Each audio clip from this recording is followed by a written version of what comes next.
Hi guys, welcome back to our channel Sentry Shala by Centricity, आपका wealth partner. My name is Anuj and you are watching NISM series 5D Pass for Sure videos.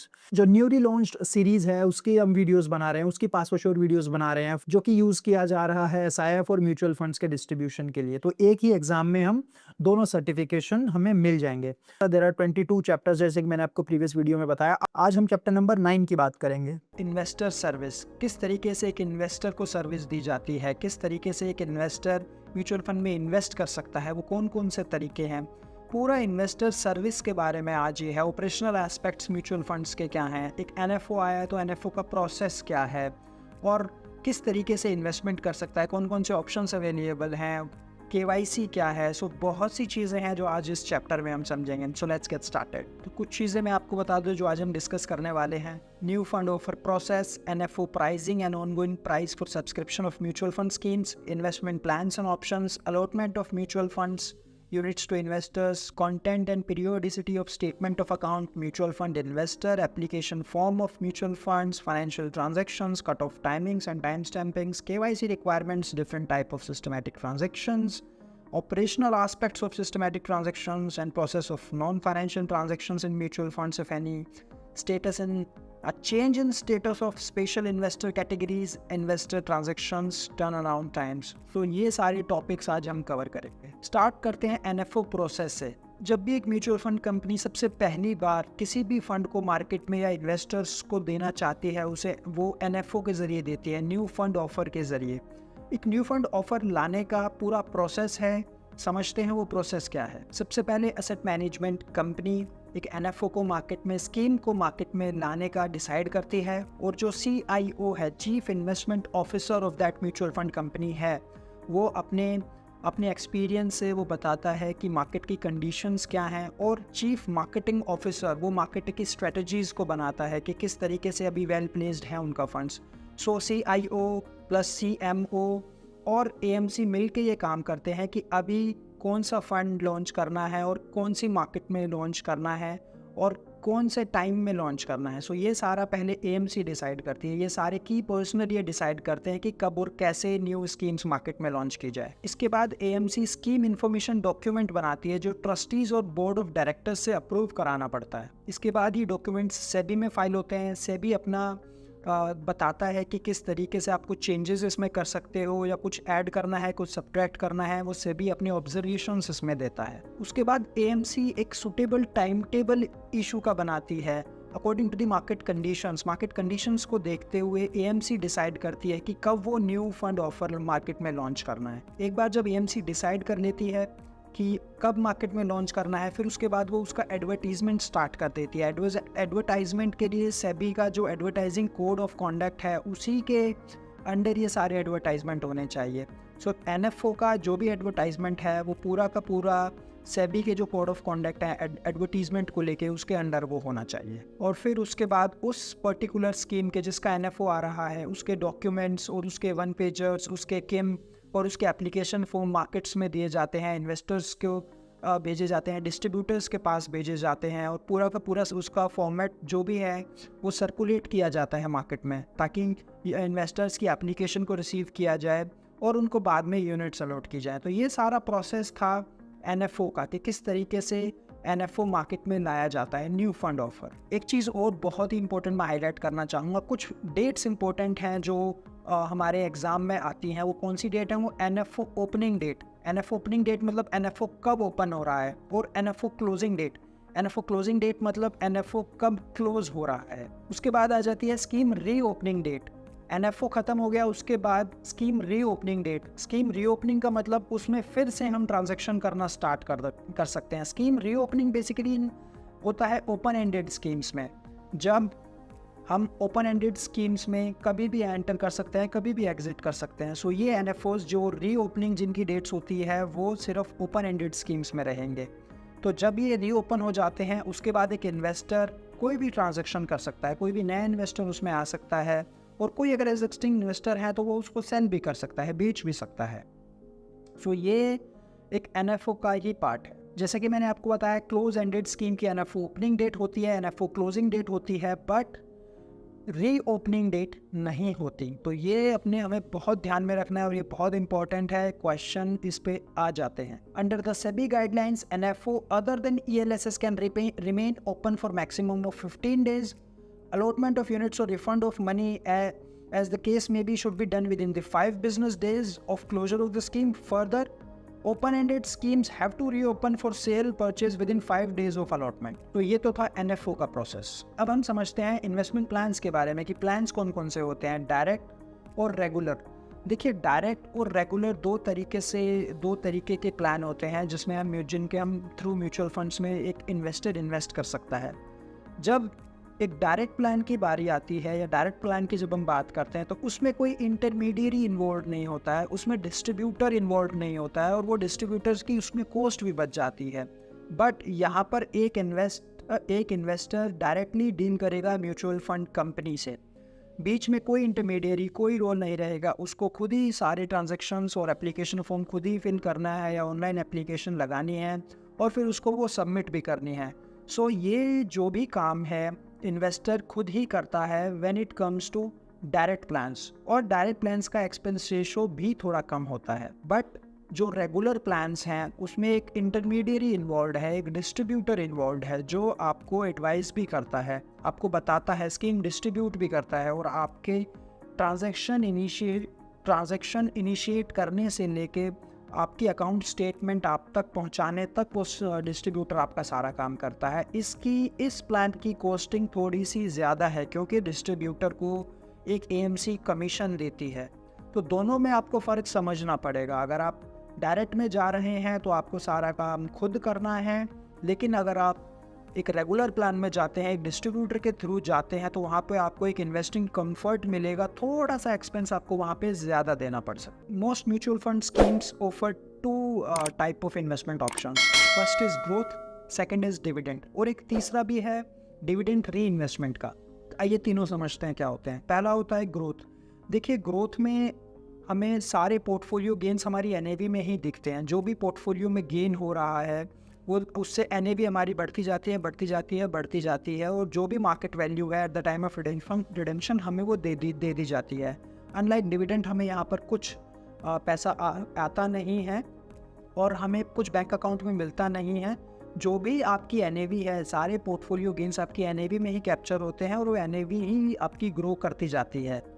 In case of dividend pay out, आपको scheme regularly या totally on the description of fund manager जब भी dividend उसमें आता है तो वो dividend आपको दिया जाता है जब आप एक डिविडेंड पे आउट ऑप्शन लेते हैं, और उसमें जितना भी आपको डिविडेंड मिलता है उस एक्सटेंट से आपकी एनएवी भी फॉल कर जाती है। और तीसरा ऑप्शन है डिविडेंड री इन्वेस्टमेंट का। जो भी डिविडेंड आया है वो आपको डिविडेंड री इन्वेस्टमेंट आपकी स्कीम में हो जाता है, वापस उसी स्कीम में आपको और नंबर ऑफ यूनिट्स मिल जाते हैं। सो इन केस ऑफ डिविडेंड री इन्वेस्टमेंट ऑप्शंस आपकी नंबर ऑफ यूनिट्स बढ़ जाती हैं। एक समझने वाली बात यहाँ पर ये है कि after the dividend is paid out it is called the x dividend NAV, and after a dividend is announced and until is paid out it is referred as come dividend NAV। अब बात करते हैं allotment of the units की। देखिए, जब कोई भी investor mutual funds के एक एनएफओ में इन्वेस्ट करता है तो उसके फेस वैल्यू पे 10 रुपये पे इन्वेस्टमेंट होती है। ज़्यादातर सब जितने भी एनएफओज हैं सबकी फेस वैल्यू 10 रुपये से स्टार्ट होती है। तो जितना आपने पैसा लगाया है divided by 10, that is the total number of units that you will be getting in your account statement. For an example, अगर किसी ने 10,000 रुपये लगाए हैं और 10 रुपये की एनएवी पे है तो उसको 100 यूनिट्स मिल जाएंगी। तो 100 यूनिट्स उसको उसकी अकाउंट स्टेटमेंट में दिखेंगी। So this is the process of allotting units to investors. अब बात करते हैं अकाउंट स्टेटमेंट्स टू इन्वेस्टर्स की, कि अकाउंट स्टेटमेंट्स हमें एक म्यूचुअल फंड कंपनी को कब एक इन्वेस्टर का अकाउंट स्टेटमेंट भेजनी है। सबसे पहले आ जाता है मंथली अकाउंट स्टेटमेंट। देखिए, जिस महीने में कोई फाइनेंशियल ट्रांजैक्शन हुआ है, आपने कुछ भी खरीदा है या बेचा है या कोई भी फाइनेंशियल ट्रांजैक्शन है, कोई स्विच भी हुआ है, तो उसकी स्टेटमेंट आपको विद इन 1 मंथ इन्वेस्टर को पहुंचाने हैं। कोई भी ट्रांजैक्शन हुआ है हर महीने वो स्टेटमेंट मिलेगी एक इन्वेस्टर को। हर महीने ट्रांजैक्शन हो रहा है तो हर महीने स्टेटमेंट मिलेगी। For an example, in case of SIP जब डिडक्ट होगी एक म्यूचुअल फंड अगर एक मंथली एसआईपी है तो म्यूचुअल फंड कंपनी हर महीने इन्वेस्टर को स्टेटमेंट भेजेगी। एनुअल अकाउंट स्टेटमेंट, अगर 6 महीने से कोई ट्रांजैक्शन नहीं हुआ है तब एनुअल स्टेटमेंट एक इन्वेस्टर को भेजी जाएगी। और आती है कंसोलिडेटेड अकाउंट स्टेटमेंट। देखिए, कंसोलिडेटेड अकाउंट स्टेटमेंट का हमें एक पॉइंट बहुत अच्छे से समझना है। Consolidated account statement for each calendar month is sent by post और email on or before 15th of the succeeding month provided there has been a financial transaction in the folio in the previous month. So that was the point जो हमें देखना है in terms of consolidated account statement. अब बात करते हैं mutual fund investors की कि म्यूचुअल फंड इन्वेस्टर कौन हो सकता है, एलिजिबल कौन है, एलिजिबिलिटी क्या है म्यूचुअल फंड्स में इन्वेस्टमेंट करने की। सबसे पहले आ जाते हैं इंडिविजुअल प्लेयर्स। वो कौन कौन से प्लेयर्स हैं जिसको हम बोलते हैं इंडिविजुअल। इंडिविजुअल कैटेगरी में कौन कौन आता है, चलिए देखते हैं, इस टेबल से समझते हैं। सबसे पहले आ जाते हैं रेजिडेंट इंडियन एडल्ट इन्वेस्टर्स जिनकी एज अबव 18 है। दे कैन इन्वेस्ट इधर सिंगली और जॉइंटली। माइनस भी आ जाते हैं parents, persons below the age of 18 जिनकी अभी 18 साल नहीं हुई है, वो भी इन्वेस्ट कर सकते हैं। But since they are not legally eligible to enter into a contract, तो गार्जियंस के थ्रू वो इन्वेस्ट करते हैं और गार्जियंस की केवाईसी यहाँ पे होगी। Third option is Hindu undivided families, जो HUFs हैं वो भी इन्वेस्टमेंट कर सकती हैं। The head of the family जिसको हम कर्ता बोलते हैं वो इन्वेस्ट करता है एक फैमिली के बिहाफ पे, HUF के बिहाफ पे करता इन्वेस्ट करता है। इसके बाद आ जाते हैं नॉन रेजिडेंट इंडियंस। देखिए, NRIs भी इंडिविजुअल की कैटेगरी में रखे जाते हैं। जो भी पर्सन बाहर रह रहे हैं, इंडियन ओरिजिन के हैं, NRIs हैं, बट जो नॉन रेजिडेंट इंडिविजुअल है, इंडिया में नहीं रह रहे हैं, जो बाहर रह रहे हैं, विच आर रिजाइडिंग अब्रॉड, तो वो इंडियन सिटीजन जो बाहर काम कर रहे हैं, फैमिली जिन है बाहर है, तो टिपिकली उनको NRI बोला जाता है, जो यहाँ पर इन्वेस्टमेंट कर सकते हैं। फॉरेन इन्वेस्टर्स, बहुत अच्छा पॉइंट है।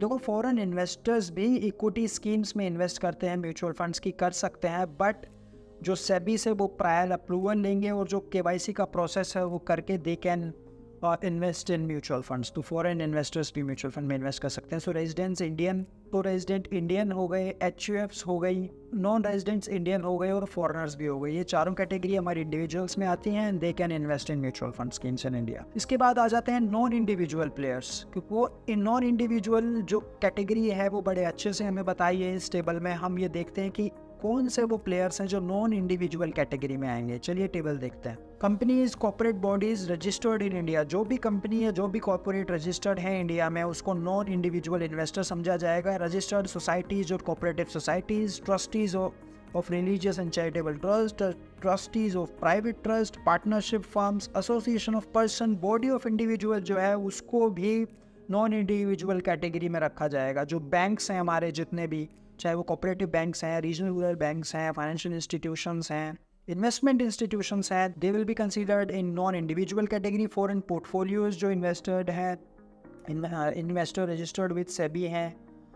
International multilateral agencies approved by government of India, army, navy, air force, जितने भी यूनिट्स हैं, दे आर अगेन, जो भी एलिजिबल इंस्टीट्यूशंस हैं वो भी इसी कैटेगरी में रखे जाएंगे। कोई साइंटिफिक रिसर्च ऑर्गेनाइजेशन है, यूनिवर्सिटीज़ एंड एजुकेशनल इंस्टीट्यूशन है, ये सब नॉन इंडिविजुअल कैटेगरी का पार्ट है। इनकी जो एप्लीकेशन आएगी वो AMC कंसीडर करेगी as a non individual entity में। तो इनका पूरा जो भी इनके लिए इन्वेस्टमेंट ऑप्शन सब सेम है, लेकिन इनके लिए ऑपरेशनल एस्पेक्ट बहुत अलग हैं। इनके जो डॉक्यूमेंट्स हैं इन्वेस्टमेंट के लिए जो लिए जाने वाले वो अलग हैं। पैन कार्ड कंपनी का इसमें जाता है, KYC कंपनी की होती है, डायरेक्टर्स की इन्फॉर्मेशन लगती है। तो ये बहुत सी इन्फॉर्मेशन जो अलग है एक इंडिविजुअल इन्वेस्टर की और जो नॉन इंडिविजुअल इन्वेस्टर है उनकी। अब बात करते हैं minor as a unit holder. देखिए, इंडिया में 18 साल से कम का जो बंदा है वो लीगली इन्वेस्टमेंट नहीं कर सकता म्यूचुअल फंड में, बट अगर वो इन्वेस्टमेंट करता है या कोई उसके लीगल गार्जियंस जो हैं वो उसके नाम पे इन्वेस्टमेंट करते हैं या कर सकते हैं, तो उस केस में लीगल गार्जियंस को पूरा KYC कंप्लायंट होना पड़ेगा, उनको अपनी KYC करानी पड़ेगी और उस जो 18 साल से कम का है उसके नाम पे वो इन्वेस्टमेंट की जा सकती है। लेकिन जैसे ही वो 18 साल का होगा, जैसे ही वो मेजॉरिटी अटेन कर लेगा, उस पर्टिकुलर इन्वेस्टर के उस पर्टिकुलर जो बच्चे की केवाईसी बनेगी, फिर उसके बाद उसके पैन कार्ड, आधार कार्ड, जो भी केवाईसी के डॉक्यूमेंट्स हैं वो लिए जाएंगे और माइनर का स्टेटस हटा के फिर उसी को मेजर बना दिया जाएगा उस पर्टिकुलर फोलियो में जिसने वो उसमें इन्वेस्टमेंट की है। केवाईसी डिटेल्स, जब भी आपको म्यूचुअल फंड कंपनी में इन्वेस्टमेंट करनी है, किसी भी म्यूचुअल फंड स्कीम में इन्वेस्टमेंट करनी है, तो आपको आपकी केवाईसी कंप्लीट होनी चाहिए। केवाईसी कंप्लीशन सिर्फ एक ही बार का प्रोसेस है, आपको एक ही बार केवाईसी करानी है। उसके बाद आप जब भी इन्वेस्टमेंट करते हैं म्यूचुअल फंड स्कीम में, किसी भी स्कीम में इन्वेस्टमेंट करते हैं, किसी भी म्यूचुअल फंड कंपनी में इन्वेस्टमेंट करते हैं, तो आपको हर बार केवाईसी कराने की ज़रूरत नहीं होती है। सिर्फ एक ही बार का ये प्रोसेस है, but this is a mandatory process for every investor, whether is a individual investor and whether is a non-individual investor. KYC is mandatory for all. FATCA details, FETCA, वो इंडिविजुअल इन्वेस्टर्स जिनकी tax liability India में नहीं है, बाहर किसी और देश में है, उनको अपनी डिटेल्स देनी पड़ेंगी। इसको बोला जाता है FATCA details, FATCA, for applicants including guardians whose country of birth tax residency is other than India. The application requires additional information which is called Foreign Account Tax Compliance Act, FATCA, and Common Reporting Standard, CRS। तो information जो required है वो होती है place, city of birth, country of birth, जहाँ की उसकी nationality है, जो भी country of birth है वो आ जाएगा। Is the country's tax residency और country other than India है तो वो yes और no करेगा। अगर वो yes करता है तो वो फिर उस country जहाँ पे वो tax पेयर है उस कंपनी की आईडी उसको डालनी पड़ेगी। So this is the mandatory process if you are taxed in country other than India. Bank account details, सब इन्वेस्टर्स को ये मैंडेटरी है कि वो अपनी बैंक अकाउंट डिटेल्स प्रोवाइड कराए विद द एप्लीकेशन फॉर्म। जब भी हम एप्लीकेशन फॉर्म भरते हैं हमें बैंक अकाउंट डिटेल्स भी देनी पड़ती हैं विद कैंसिल चेक, या जो इन्वेस्टमेंट का चेक दे रहे हैं तो वही बैंक डिटेल्स में भी आप फिल कर सकते हैं। बैंक डिटेल्स आर मैंडेटरी, कोई भी तरीके का इन्वेस्टर है, कोई भी है, वो बैंक डिटेल्स अपनी ज़रूर देगा। और एक तो इन्वेस्टमेंट डिटेल्स होती है कि अगर आप जो चेक दे रहे हैं उसकी बैंक डिटेल्स हैं, प्लस जो दूसरी बैंक डिटेल्स होती हैं जो रिडेम्पशन की डिटेल्स होती हैं। मतलब अगर आपको रिडेम्पशन किसी और बैंक में चाहिए तो फिर वो आपको वहाँ पे अगेन मेंशन करना पड़ेगा और उसके सपोर्टिंग डॉक्यूमेंट्स भी देने पड़ेंगे। तो रिडेम्पशन वाला बैंक अगर आपका दूसरा है तो आप उसके लिए कैंसिल चेक या पासबुक की कॉपी जो भी एक AMC मांगती है वो आपको देना पड़ेगा। सो ये दोनों चीज़ें डिफ़र कर सकती हैं, लेकिन बैंक आपको रजिस्टर कराना इज़ मैंडेटरी। आप एक से ज़्यादा बैंक भी रजिस्टर करा सकते हैं। यूनिट होल्डिंग ऑप्शन, आप अपनी यूनिट्स को फिज़िकल फॉर्म में भी ले सकते हैं या डीमैट में भी ले सकते हैं। जब आप एक म्यूचुअल फंड कंपनी में इन्वेस्टमेंट करते हैं और जितनी भी यूनिट्स आपको अलॉट की जाती हैं उसकी आपको स्टेटमेंट दी जाती है। उस स्टेटमेंट में बड़ा क्लियरली मेंशन रहता है कि आपको कितनी यूनिट्स आपको अलॉट की गई हैं, कितनी आपकी इन्वेस्टमेंट वैल्यू है, और जो SIP है अगर आपने SIP की तो उसकी भी डिटेल्स आ जाएंगी।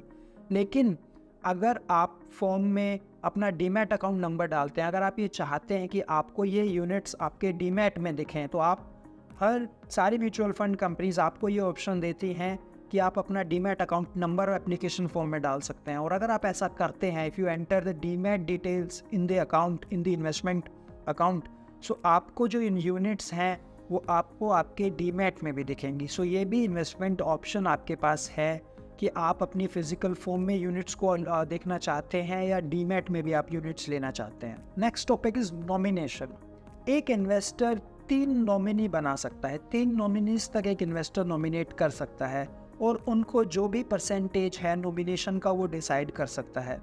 तीनों नॉमिनी, अगर 3 नॉमिनी डाले हैं तो तीनों का 33.33 हो जाएगा, और आपको किसी को 50 देना है 50 भी दे सकते हो, 25 बाकी दोनों को देना है। सो ये परसेंटेज डिसाइड करता है इन्वेस्टर। एक अगर नॉमिनी है तो 100% उसी को चला जाएगा। सो इन्वेस्टमेंट 3 में बैंक मैक्सिमम बना सकता है और परसेंटेज भी वो डिसाइड कर सकता है कि किस नॉमिनी को कितना परसेंटेज दिया जाए। Minimum investment in a scheme, देखिए एक स्कीम में कितनी मिनिमम इन्वेस्टमेंट हो सकती है यह बहुत ही क्लियरली SID और किम में बताई जाती है। ये डिफ़र कर सकती है company to company, mutual fund company to company, but जितने भी म्यूचुअल फंड्स हैं अप्रॉक्सीमेटली लगभग सारे 5000 का मिनिमम इन्वेस्टमेंट परचेज लेते हैं। वन टाइम की अगर मैं बात करूं तो और SIP मिनिमम 500 से शुरू होती है। But this can differ, that depends on AMC to AMC, but जो भी मिनिमम आपका इन्वेस्टमेंट क्राइटेरिया है, you have to publish it in key information memorandum and scheme information document. अब बात करते हैं कुछ तरीके के फाइनेंशियल ट्रांजैक्शंस की, कि वो फाइनेंशियल ट्रांजैक्शंस कौन कौन से हो सकते हैं। सबसे पहला कि जैसे मैंने आपको बताया कि इनिशियल परचेज हो सकता है, चाहे वो आप NFO में कर रहे हैं या सबसे पहले एक म्यूचुअल फंड कंपनी के साथ कर रहे हैं। अगर वो NFO है तो वो NFO को प्रोसेस आपको मैंने बता ही दिया कि किस तरीके से 15 दिन के लिए NFO ओपन होता है और उसमें आप NFO में उससे यूनिट्स खरीद सकते हैं। और अगर कोई स्कीम ऑलरेडी रनिंग है मार्केट में, कोई ओपन एंडेड स्कीम है जो ऑलरेडी चल रही है, उसमें भी जब आप फर्स्ट टाइम परचेज करते हैं तो उसको KYC दे के जो भी आप परचेज करते हैं, so that is called the first purchase, first time purchase. उसके लिए आपको KYC देनी पड़ती है, KYC के डॉक्यूमेंट्स देना पड़ता है, बैंक डिटेल्स देनी पड़ती है और उसके बाद पेमेंट करके आपको नंबर ऑफ यूनिट्स अलॉट कर दी जाते हैं। So that is called the first time purchase, first time investment. उसके बाद आ जाता है एडिशनल परचेज। देखिए ये भी एक तरीके का फाइनेंशियल ट्रांजैक्शन है। आपका फर्स्ट परचेज हो चुका है, कुछ टाइम के बाद आपको कुछ और पैसे आप इन्वेस्ट करना चाहते हैं, तो आपको पूरा का पूरा फॉर्म फिर से फिल करने की ज़रूरत नहीं है, आपको दोबारा KYC कराने की ज़रूरत नहीं है। Just you need to fill the additional purchase slip. जो एडिशनल परचेज की जो स्लिप आती हैं, जो ट्रांजैक्शन स्लिप आती हैं, just you need to fill that slip और सिर्फ उसके साथ आपको चेक देना है, your investments would be done. So additional purchase करना बहुत ईजी है। उसके बाद आ जाता है रिडेम्पशंस। देखिए रिडेम्पशन, आप किसी भी म्यूचुअल फंड स्कीम में रिडेम्पशन अगर आप करना चाहते हैं और उसका आप एग्जिट लोड से बाहर हैं तो आप उसमें इन्वेस्टमेंट कर सकते हैं, या एग्जिट लोड में हैं तो आपको कुछ एग्जिट लोड देना पड़ेगा, उसके बाद आप रिडेम्पशन करते हैं। That depends on investor to investor, लेकिन आप रिडेम्पशन कर सकते हैं। रिडेम्पशन के लिए आपको बैंक डिटेल रिक्वायर है और अगर आपके फोलियो में बैंक रजिस्टर्ड है पे आउट वाला तो आपको रिडेम्पशन मिल जाएगी। और अगर आपको बैंक रजिस्टर नहीं है फॉर एन एग्जांपल, तो आपको पहले बैंक रजिस्टर कराना पड़ेगा, उसके बाद आपको रिडेम्पशन की रिक्वेस्ट देनी पड़ेगी। दोनों चीज़ें साथ में नहीं जाती हैं इन जनरल टर्म्स की मैं बात करूँ तो, बट येस आप इन्वेस्टमेंट अपनी रिडीम करा सकते हैं at any point of time, आपका पैसा है। अब बात करते हैं स्विच की। देखिए स्विच रिडेम्पशन है एक स्कीम से और परचेज है दूसरी स्कीम में विद इन एन AMC। जब एक म्यूचुअल फंड AMC या एक म्यूचुअल फंड कंपनी की किसी स्कीम से आप निकल के दूसरी स्कीम में स्विच करते हैं तो इस ट्रांजैक्शन को स्विच बोला जाता है। फॉर एन एग्जांपल, आपने किसी लिक्विड फंड में पैसा डाला था और मार्केट के कंडीशंस को देखते हुए मार्केट थोड़ी नीचे आई है तो आपको इक्विटी में स्विच करना है। तो जब आप लिक्विड से निकल के किसी भी इक्विटी स्कीम में उस पर्टिकुलर म्यूचुअल फंड की जाते हैं, सो इसको स्विच बोला जाता है। तो आपकी रिडेम्पशन लिक्विड स्कीम में लगेगी और परचेज आपका माना जाएगा जिस स्कीम में आप परचेज कर रहे हैं। सो यहाँ पर दो ट्रांजैक्शन होंगे। So this process is called switch. सिर्फ और सिर्फ ये एक पर्टिकुलर AMC के अंडर ही हो सकता है। आप स्विच रिक्वेस्ट एक AMC से दूसरी AMC में नहीं दे सकते। अगर आपको ऐसा करना है तो पहले एक स्विच में रिडेम्पशन करनी पड़ेगी एक AMC से और फिर दूसरी म्यूचुअल फंड कंपनी में परचेज डालना पड़ेगा। That is not a switch transaction. Switch transactions happen with in an AMC। अब बात करते हैं पेमेंट मैकेनिज्म्स की। वो कौन कौन से पेमेंट मैकेनिज्म्स हैं जिसके थ्रू हम पेमेंट कर सकते हैं। जैसे ये सबसे पहले तो आ जाता है ऑनलाइन पेमेंट। देखिए सबसे पहले तो आ जाता है ऑनलाइन पेमेंट, ऑनलाइन ट्रांजैक्शंस। आज after Covid 90% of transactions are happening online. पहले कोविड से पहले क्या हो रहा था, लगभग 90% of transactions were happening offline. आप फॉर्म भर के देते थे, उसके साथ चेक देते थे या डिमांड ड्राफ्ट देते थे, जब आपको एप्लीकेशन आपकी जाती थी और फिर यूनिट अलॉट होती थी। बट अभी पूरा केस उल्टा हो गया है। नाउ जैसे कि मैंने आपको बताया, more than 90% of the transactions are online, क्योंकि इन्वेस्टमेंट ऑप्शन इतने आ गए हैं हमारे पास, इतना कंफर्ट आ गया है, हमें कन्वीनियंस ऑप्शंस है हमारे पास। म्यूचुअल फंड में इन्वेस्टमेंट करना इतना ईजी हो गया है, तो इसीलिए बहुत सा ऑप्शन हमारे पास ऑप्शंस अवेलेबल हैं और हम ऑनलाइन ट्रांजैक्शन या ज़्यादा करना पसंद करते हैं। तो ऑनलाइन आप म्यूचुअल फंड्स की यूनिट्स खरीद सकते हैं। अब ऑनलाइन ट्रांजैक्शन करने के लिए आपको इंटरनेट बैंकिंग की ज़रूरत होगी, तो इसीलिए कोई भी इन्वेस्टमेंट जब आप ऑनलाइन करते हैं तो आपको बहुत सारे इन्वेस्टमेंट ऑप्शन दिए जाते हैं। तो उसमें से एक है इंटरनेट बैंकिंग। जब आप पेमेंट पेज पे जाते हैं तो आपको ऑप्शन आता है कि आप इंटरनेट बैंकिंग यूज़ करते हुए अपनी पेमेंट कर सकते हैं और जो भी आपका बैंक रजिस्टर्ड है डायरेक्टली वहीं जाएगा, वो उसी की नेट बैंकिंग ओपन होगी, आप वहाँ से पेमेंट करेंगे और फिर जैसे ही आपकी पेमेंट डन होगी आपको यूनिट्स अलॉट कर दी जाएंगी और अकाउंट स्टेटमेंट आपको भेज दी जाएंगी। मोबाइल बैंकिंग भी एक तरीके से इन्वेस्टमेंट कंफर्ट है, हम मोबाइल से भी इन्वेस्टमेंट कर सकते हैं। तो जब हम अपने मोबाइल से इन्वेस्टमेंट करते हैं, that is called the mobile banking. Again बहुत ही ईजी और कन्वीनियंट ऑप्शन है जो आज हमारे पास है। मोबाइल से इन्वेस्टमेंट करना आज बहुत ईजी माना जाता है। स्टॉक एक्सचेंज प्लेटफॉर्म्स जैसे कि BSE और NSE, प्रीवियस वीडियो में मैंने आपको बताया था कि BSE जो बॉम्बे स्टॉक एक्सचेंज है, उनका एक म्यूचुअल फंड इन्वेस्टमेंट प्लेटफॉर्म भी है जिसको हम BSE स्टार MF के नाम से जानते हैं, और NSE का NSE प्लेटफॉर्म 2 है जिसको NSE 2 के नाम से जाना जाता है। तो जब एक इंडिविजुअल इन्वेस्टर इनके प्लेटफॉर्म के थ्रू इन्वेस्ट करता है, स्टॉक एक्सचेंजेस के प्लेटफॉर्म के थ्रू इन्वेस्ट करता है, तो उसको बोलते हैं investment via stock exchanges. Next and very important topic is OTM, जो इन्वेस्टमेंट ऑप्शन का ही हमारा पार्ट है। OTM means one time mandate. जब हम अपने बैंक को मैंडेट देते हैं कि ये पर्टिकुलर ट्रांजैक्शन, कोई भी ट्रांजैक्शन करने के लिए जब एक बैंक को इंस्ट्रक्शंस हम देते हैं फिल करके कि जब भी मेरा ट्रांजैक्शन करूं उस अमाउंट को डिडक्ट करके म्यूचुअल फंड कंपनी में स्कीम में भेज दिया जाए, तो that is called the OTM transaction. Generally OTM happens in the SIPs। हम OTM फॉर्म फिल कर देते हैं और वो OTM फॉर्म फिल करके बैंक में जाता है। तो मतलब जब भी हमारी SIP हिट होती है, कोई भी परचेज ट्रांजैक्शन लगता है, कोई भी SIP हिट होती है, तो वो OTM वहाँ पे लेगा और बैंक तुरंत आपका पैसा डेबिट करके स्कीम में भेज देगा। So that is called the OTM transaction. जितनी भी SIPs हैं आज सब में OTM कर रहा है, एक तरीके से मैंडेटरी हो गया है। OTM के जरिए आप बड़े फ्लॉलेस ट्रांजैक्शंस कर सकते हैं। एक बार आपको OTM देना है, फॉर एन एग्जांपल आपको 1000 रुपये की SIP करनी है, आपने एक बार OTM फॉर्म फिल कर दिया, वो बैंक में चला गया और अब हर महीने आपका बैंक से अकाउंट से पैसा निकल के आपके स्कीम में आता रहेगा और आपकी जो इन्वेस्टमेंट है वो होती रहेगी। सो that was the OTM facility. और अदर पेमेंट मैकेनिज्म्स हैं चेक और डिमांड ड्राफ्ट। तो जैसे कि मैंने आपको पहले भी बताया है, चेक के थ्रू भी आप इन्वेस्टमेंट कर सकते हैं। आप इन्वेस्टमेंट फॉर्म के साथ एक चेक लिख के दे सकते हैं और डिमांड ड्राफ्ट भी दे सकते हैं। म्यूचुअल फंड कंपनी ये दोनों चीज़ें एक्सेप्ट करती है, चेक भी और डिमांड ड्राफ्ट। अब बात करते हैं cut off timing and time stamping की। ये एक टेबल के जरिए मैं आपको समझाता हूँ, बहुत इंपॉर्टेंट है, क्वेश्चंस इस पे ज़रूर आते हैं। चलिए देखते हैं वो क्या है, इस टेबल के जरिए समझते हैं। Type of scheme, equity oriented scheme and debt funds except liquid funds in respect of transaction of any amount. ये देखिए परचेज और स्विच के लिए कट ऑफ टाइमिंग 3 बजे का रखा गया है। और applicable NAV irrespective of the time of receipt of the application, NAV of the business day on which the funds are available for utilization।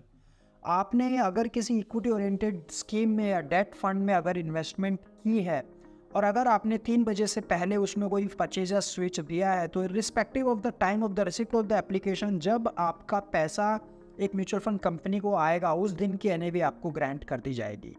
सो बहुत ही क्लियर है, equity funds and debt funds except liquid funds, अगर आप purchase और switches 3 बजे से पहले देते हैं और आपका पैसा भी किसी भी दिन आता है या जिस भी दिन पैसा आता है उस दिन आपको NAV अलॉट कर दी जाएगी। 3 बजे है उस दिन का कट ऑफ टाइम स्टैंपिंग। अगर आपने आज 3 बजे से पहले एप्लीकेशन भी दे दी और आज 3 बजे से पहले आपका पैसा भी आ गया, तो आपको इक्विटी और डेट स्कीम में उसी दिन आपको NAV अलॉट कर दी जाएगी।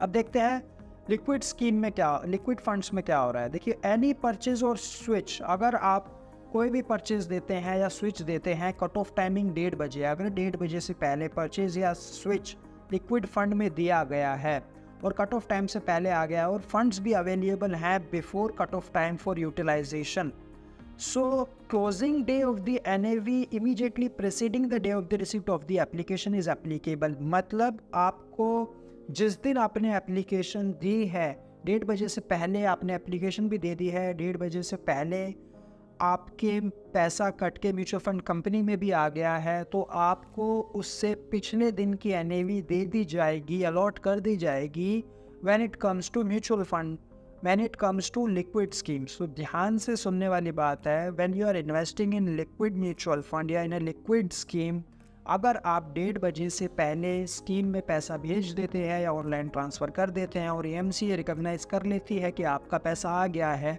तो आपको प्रीवियस डे की NAV, यानी कि जिस दिन आपने ट्रांजैक्शन किया है उससे पहले वाले दिन की NAV अलॉट कर दी जाएगी। सो that was the process of liquid schemes. ये तो थे परचेज ट्रांजैक्शंस। अब देखते हैं रिडेम्पशन ट्रांजैक्शंस कैसे होते हैं, उनके कट ऑफ टाइमिंग्स क्या हैं, वो भी एक टेबल के जरिए समझते हैं। चलिए ये टेबल देखते हैं। Equity oriented funds and debt funds other than liquid funds, redemptions and switch outs, again 3 p.m. is the cutoff time. Same day NAV if received before cutoff time. अगर आपने 3 बजे से पहले एप्लीकेशन दे दी है तो आपको सेम डे की NAV मिलती है। When it comes to redemption, आप किसी भी स्कीम में रिडेम्पशन करना चाहते हैं, वो इक्विटी या डेट, अगर आप किसी भी इक्विटी या डेट फंड की स्कीम्स में से रिडेम्पशन करना चाहते हैं तो आपको एप्लीकेशन 3 बजे से पहले देनी होगी। वो अगर आप उस दिन की NAV लेना चाहते हैं तो 3 बजे से आपकी एप्लीकेशन आ गई है 3 बजे से पहले, तो आपको उसी दिन की NAV पे आपकी रिडेम्पशन होगी। और अगर आपकी 3 बजे से बाद आई है तो आपको नेक्स्ट बिजनेस डे की NAV पे रिडेम्पशन दी जाएगी। तो यही समझने वाली बात है यहाँ पर। अब देखते हैं लिक्विड फंड्स की ट्रीटमेंट कैसे होती है जब रिडेम्पशन की बात आती है। Liquid funds, redemptions and switch outs, cut off timing again 3 PM है यहाँ पर। NAV of the day immediately preceding the next business day if received before cut off time. तो अगर आपने 3 बजे तक आपने दे दिया है तो NAV of the day immediately preceding the next business day if received before cut off time, तो आपको नेक्स्ट डे की NAV यहाँ पर मिल जाएगी। And when it comes to redemption and liquid schemes, next topic of the chapter is KYC documents and KYC process. What is the KYC process and what are the documents required for the KYC? As I told you, KYC is the mandatory process if you want to invest in mutual funds. So today it is mandatory by SEBI that anyone who wants to invest in mutual fund, he has to go through the KYC process. So you have to complete your KYC. So let's see what are the documents required for KYC. So for KYC, the first is PAN card. So you should hold your PAN card first. So KYC first, the PAN card is required. It is mandatory that you should hold your PAN card. जैसे ही आपका PAN card आप देंगे, उसके बाद the second is address proof. Address proof में आपके कुछ list of documents है जो आप as a address proof दे सकते हो, but your PAN card and address proof is mandatory when it comes to KYC. PAN card और Aadhaar card, email address, mobile number और इन पर्सन वेरिफिकेशन, ये सारी चीज़ें लगती हैं for KYC। In person verification आपका डिस्ट्रीब्यूटर कर सकता है, म्यूचुअल फंड कंपनी कर सकते हैं अगर आप डायरेक्ट म्यूचुअल फंड में इन्वेस्ट कर रहे हैं तो। So this is the process of KYC that has to be completed before the investments if you are investing in any mutual fund scheme with any mutual fund. This was the KYC process. अब बात करते हैं systematic transactions की, जिसमें सबसे पहला option आता है SIP का। देखिए SIP का मतलब सिस्टमैटिक इन्वेस्टमेंट प्लान। एक रिटेलर के लिए इससे बेटर ऑप्शन इन्वेस्टमेंट का है ही नहीं, आई शुड से। जब आज इंडिया में कोई भी इन्वेस्टमेंट कर रहा है, 90% of the investments are through SIPs। SIP इतना अच्छा ऑप्शन बन चुका है आज एक रिटेलर के लिए, एक सेविंग करने के लिए बहुत ज़रूरी है। आप कुछ भी सेव कर रहे हैं आप उसको इन्वेस्ट कर सकते हैं, और अगर आप SIP के थ्रू इन्वेस्ट कर रहे हैं सो आपका पैसा बनने के चांसेस बहुत ज़्यादा है। चलिए समझते हैं एग्जैक्टली SIP है क्या। देखिए सबसे पहले मैं आपको बता दूं, एक SIP काम करता है एक प्रिंसिपल पे। SIP works on rupee cost average principle, मतलब ये आपकी कॉस्ट को एवरेज आउट करता जाता है। चलिए एक एग्जांपल से समझते हैं। आज 1 किलो टमाटर या 1 किलो टमाटो जिसको हम बोलते हैं, उसको 1 किलो की आज कीमत 200 रुपये हो गई है। अब आपने 1 किलो टमाटर खरीदे हैं 200 रुपये पे, और नेक्स्ट महीने हो सकता है मार्केट प्राइस टमाटर का गिर जाए और वो टमाटर 100 रुपये पे ट्रेड होने लगे, और नेक्स्ट महीने आप फिर खरीद लेंगे 100 रुपये पे टमाटर। अब आपने 1 kg खरीदा है 200 रुपये पे और 1 kg खरीद लिया है 200 रुपये पे, क्योंकि नेक्स्ट मंथ उसका प्राइस गिर गया है, तो आपकी एवरेज कितनी होगी? 2 किलो की एवरेज यहाँ पर हो गई 150 रुपये। अब फॉर एन एग्जाम्पल तीसरे महीने हो सकता है मार्केट फिर से 200 टच कर जाए, या मार्केट प्राइस है उस टमाटर का वो फिर से 200 रुपया टच कर जाए, तो इस केस में क्या होगा? आपका प्रॉफिट कितना बनेगा? इस केस में आपका प्रॉफिट बनेगा 50 रुपीज़ पर kg। 100 रुपया आपने कमाया है जस्ट बिकॉज आपने नीचे के लेवल पे बाय कर लिया। Exactly this is the case with the mutual fund schemes, mutual fund NAV। जब आप एक स्कीम में SIP करते हैं तो उस स्कीम में आप हर महीने जो SIP करते हैं, हर महीने आपके अकाउंट से पैसा डिडक्ट होके म्यूचुअल फंड स्कीम में आता है, और अगर मार्केट कंडीशंस डाउन है, मार्केट डाउन हो गई है, आपने आज SIP ली है, अगले महीने मार्केट नीचे आ गई है, तो मार्केट जितनी भी नीचे आ गई है आपकी SIP फिर हिट होगी और आपकी जो एवरेज कॉस्ट है वो नीचे आती जाएगी और ज़्यादा यूनिट्स एक्यूमुलेट होंगी नीचे के लेवल्स पे। तो जैसे ही आप नीचे बाय करेंगे और मार्केट जब भी ऊपर आएगी सो आपको रिटर्न बन जाएगा। तो SIP में जनरली देखा गया है जब एक 100 रुपये का अगर एक इंडेक्स का लेवल है और वो पूरे साल गिरा है 80 रुपये तक आ गया, 80 रुपये आया है, 70 रुपये आ गया है, 60 रुपये तक आ गया है और आपने नीचे के लेवल्स पे इन्वेस्टमेंट की है और फिर वो साल के एंड में वो फिर 100 रुपये आ गया है, तो इंडेक्स का लेवल हो सकता है 100 का 100 ही हो, लेकिन since you have invested at lower levels तो आपकी NAV कहने का 80 रुपये की बन रही होगी और इस केस में आपको 20 रुपये का फ़ायदा हो रहा होगा।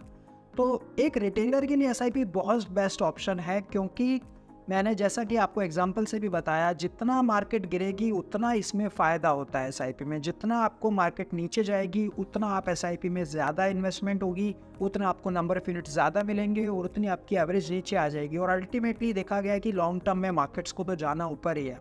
तो हमारे निफ्टी स्टार्टेड फ्रॉम 1000 के लेवल से निफ्टी स्टार्ट हुई थी 2000 में और आज 2023 में निफ्टी चल रही है 20,000, 19,500 आज का रेट है। सेंसेक्स स्टार्ट हुआ था 100 रुपये से 1979 में, currently it is trading at 65,000 levels.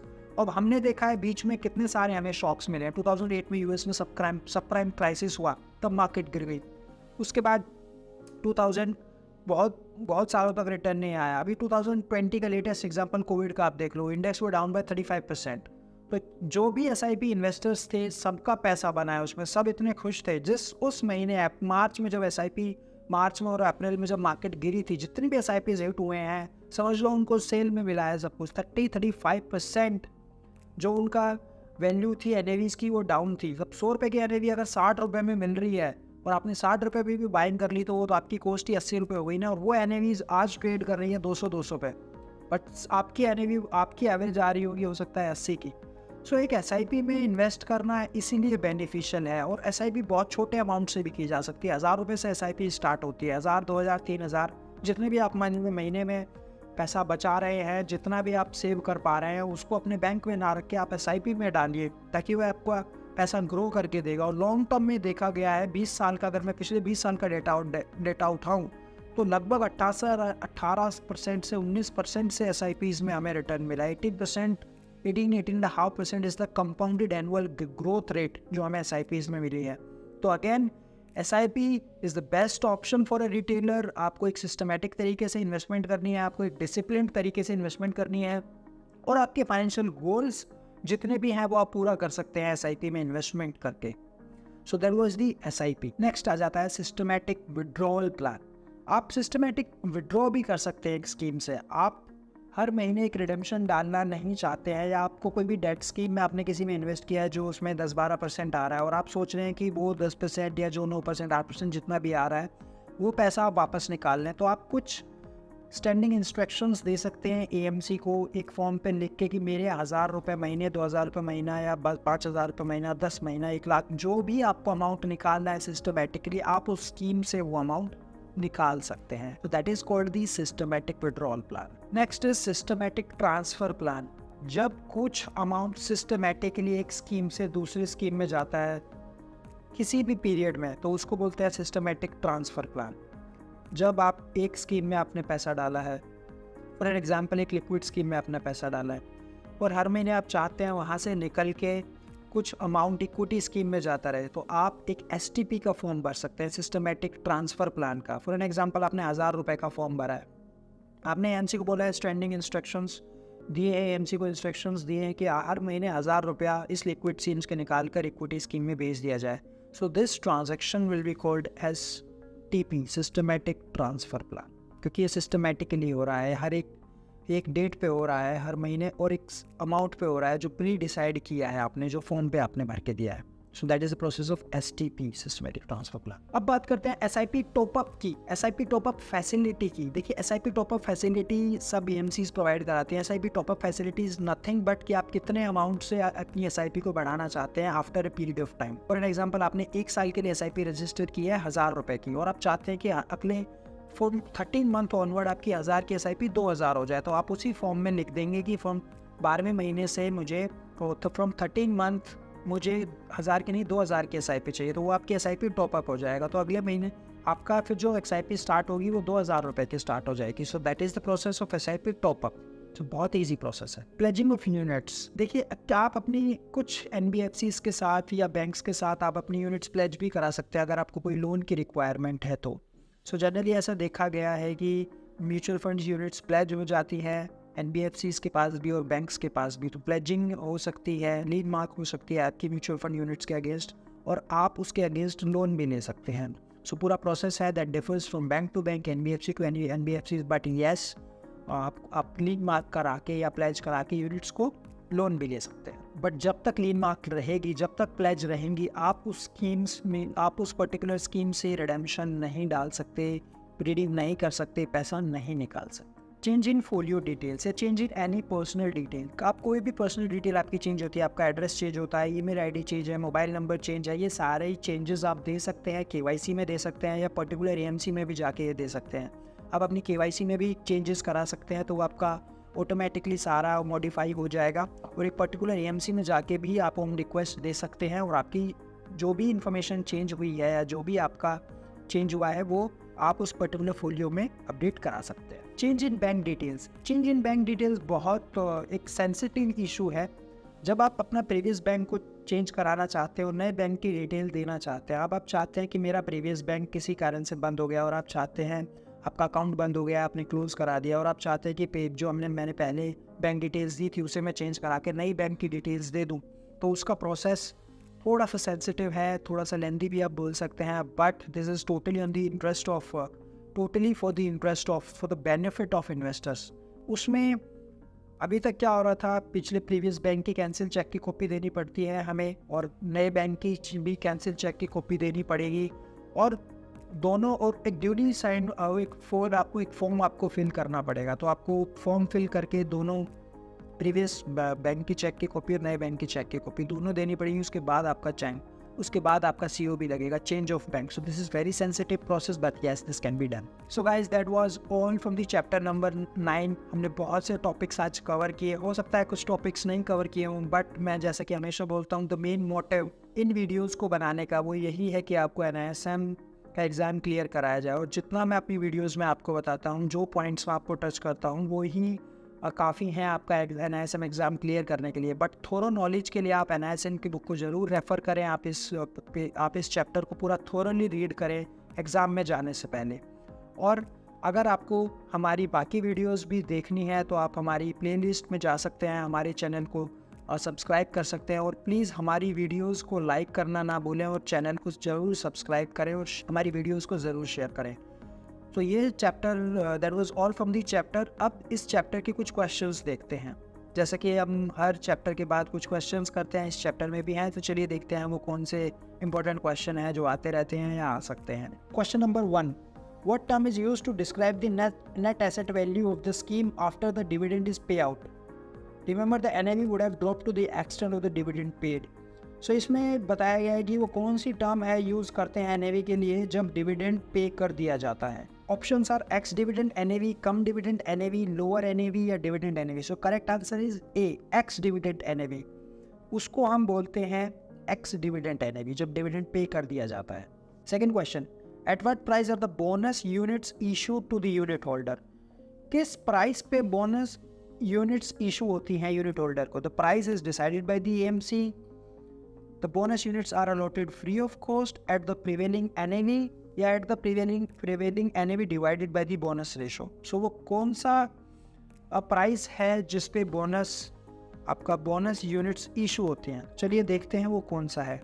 So the answer is B, the bonus units are allotted free of cost. Bonus units allot करने के लिए कोई कॉस्टिंग नहीं होती है, वो टोटली फ्री होती है। Which of the following statements is true? Hindu undivided family HUFs are not allowed to invest in mutual fund schemes.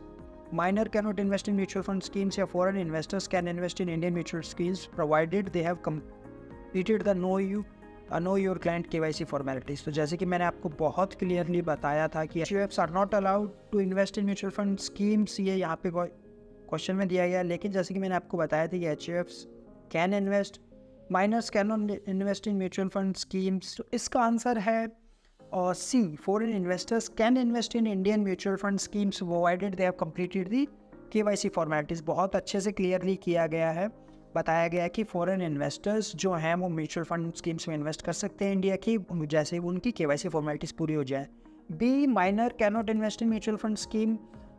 This statement again is false because minors investment कर सकते हैं, बट उनका जो पेरेंट्स हैं या guardians जो उनके बनेंगे उनके थ्रू उनकी KYC होगी फिर, और माइनर के नाम पे भी इन्वेस्टमेंट की जा सकती है। तो बहुतों को काफ़ी हमको लग रहा होगा कि ऑप्शन बी भी हो सकता है, but correct answer is option C.